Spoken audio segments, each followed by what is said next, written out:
घराघरामध्ये असलेल्या देवदेवतांच्या प्रतिमा काही कालावधीनंतर खराब होतात। अशा खराब झालेल्या प्रतिमा आणि फोटो कचऱ्याच्या ठिकाणी किंवा रिकाम्या जागेवर टाकल्या जातात।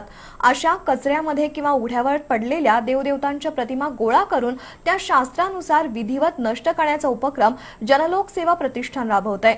प्रतिष्ठानच्या वतीने कळंबा तलाव, पंचगंगा नदीघाट आणि दत्त मंदिर परिसरात पडलेल्या देवदेवतांच्या प्रतिमा गोळा करण्यात आल्या। कोल्हापूर आणि बेळगावमधील तरुणांनी एकत्र येऊन जनलोकसेवा प्रतिष्ठानची स्थापना केली आहे। हिंदू देवदेवतांचे फोटो किंवा प्रतिमा खराब झाल्यानंतर त्या इतस्ततः टाकून दिल्या जातात। काही नागरिक तर अशा प्रतिमा कचऱ्यामध्ये टाकतात। अशा देवदेवतांच्या प्रतिमा संकलित करण्याचं काम जनलोकसेवा प्रतिष्ठान करतं। कोल्हापुरातील इतर स्वयंसेवी संस्थांच्या सहाय्यानं नुकताच हा उपक्रम राबवण्यात आला। त्यामध्ये पंचगंगा नदीघाट परिसर, कळंबा तलाव आणि दत्त मंदिर परिसरात उघड्यावर पडलेल्या देवदेवतांच्या प्रतिमा कार्यकर्त्यांनी संकलित केल्या आणि शास्त्रोक्त पद्धतीनं त्यांची विल्हेवाट लावण्यात आली। यापुढेही विविध ठिकाणी हा उपक्रम राबवला जाणार असल्याचं प्रतिष्ठानच्या वतीनं सांगण्यात आलं।